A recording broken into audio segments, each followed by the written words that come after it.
Look at the U.S. military today, and you see a multi-billion-dollar aerospace juggernaut. We take stealth, supersonic speeds, and global reach for granted. But every fighter jet, every transport plane, and every drone traces its lineage back to a single, fragile contraption made of spruce, wire, and unbleached cotton. This isn't a replica. This is the 1909 Wright Military Flyer, sitting right now at the National Air and Space Museum in Washington, D.C.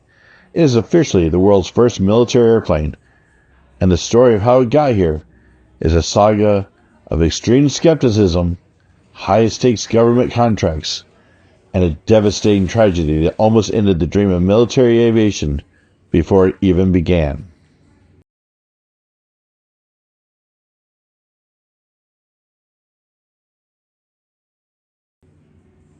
Our story starts in 1907. The Wright brothers had successfully flown at Kitty Hawk 4 years earlier, but most of the world, including the U.S. government, still didn't quite believe it. Finally tired of being badgered by inventors and enthusiasts, the U.S. Army Signal Corps issued specification number 486. They wanted a flying machine, but the requirements seemed completely impossible for the era. The aircraft had to do 5 things: carry 2 people, fly for at least an hour straight, have an average airspeed of 40 miles an hour, carry enough fuel for 125 miles, and incredibly, it had to be easily dismantled so it could be packed into horse-drawn army wagons. Most newspapers called the requirements a joke, but in Dayton, Ohio, Wilbur and Orville read the specifications and confidently submitted a bid for $25,000.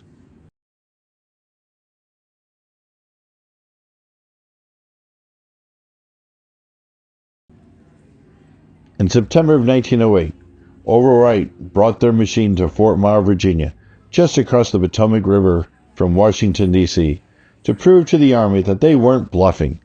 For a few glorious weeks, Orville stunned the world. He set endurance records, flying circles above the parade ground, while cabinet members, generals, and thousands of other spectators watched in awe. The contract was practically in the bag. Then came September 17, 1908. Orville took off with an Army observer, Lieutenant Thomas Selfridge. A few minutes into the flight, a loud crack echoed over the field. A propeller had delaminated and severed a wire controlling the tail. The aircraft plunged 75 feet nose first into the dirt. Orville survived with a fractured left leg and broken ribs. But Lieutenant Selfridge did not. He suffered a fractured skull and died that evening, becoming the first passenger in history to die in a powered airplane crash. It was a crushing blow. The Army could have easily canceled the contract and walked away from aviation entirely. Instead, recognizing the incredible potential they had just witnessed, they gave the Wright brothers a 1-year extension.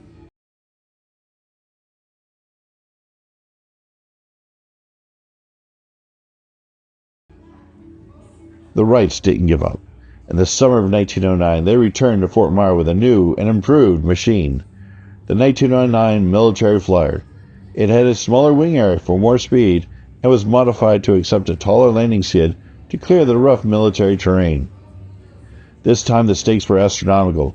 Even President William Howard Taft came out to watch. On July 27, 1909, Orville took off with Lieutenant Frank Lamb, who would go on to become the Signal Corps and thus the first American military aircraft pilot. They stayed in the air for 1 hour and 12 minutes and 40 seconds, easily beating the Army's endurance requirement. Amongst others, witnesses to this flight was Paul Garber, future and first curator of the National Air and Space Museum, and the namesake for that museum's restoration and storage facility near Silver Hill, Maryland. 3 days later, it was time for the speed test. Orville and Lieutenant Benjamin Falloy flew a 10-mile cross-country course to Alexandria, Virginia, and back. When the stopwatches clicked, they had averaged 42.58 miles per hour.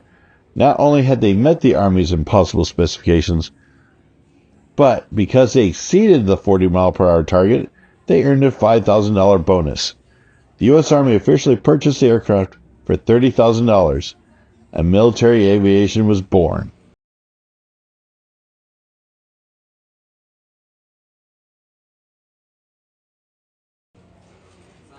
The Army designated the aircraft Signal Corps Airplane No. 1.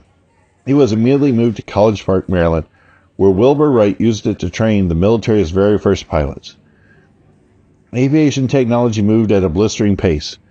By 1911, just 2 years after its triumphant flights, Airplane No. 1 was completely obsolete. It was retired and given to the Smithsonian Institution. However, the current National Air and Space Museum was not the first place that this remarkable aircraft was first put on display. The 1909 Military Wright Flyer was put on display at the Smithsonian's Arts and Industries Building, which still stands today in 2026, just 2 blocks to the west of the current museum. It was hung from the rafters, along with Lindbergh's Spirit of St. Louis and the Smithsonian's X-15 rocket plane, along with other artifacts. When the National Air and Space Museum was opened in 1976, this aircraft, along with many others, were moved from the Arts and Industries Building, along with other aircraft waiting to be put on display at the Paul Garber Restoration Facility in Silver Hill, Maryland. There it stayed until the massive renovation that the National Air and Space Museum underwent in the 2020s, where this aircraft, amongst many others at the DC Museum, were sent to the Udvar Hazy Annex for display there, or in the case of the 1909 Flyer, underwent conservation at the Mary Baker Ingham Center at Udvar Hazy. The aircraft was returned to the DC location in 2021 and then put in the early years gallery. Today, if you visit the National Air and Space Museum, you can walk right up to it. When you look at the 1909 Military Flyer, you aren't just looking at old wooden canvas. You're looking at the exact machine that convinced the United States government to take a chance on me, proving once and for all that the sky was the next frontier.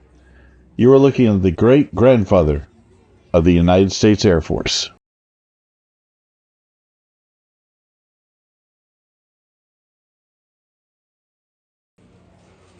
History just isn't about reading dates in a textbook. It's about preserving the actual artifacts that changed the world, like the 1909 Military Flyer, so we can stand exactly where those pioneers stood.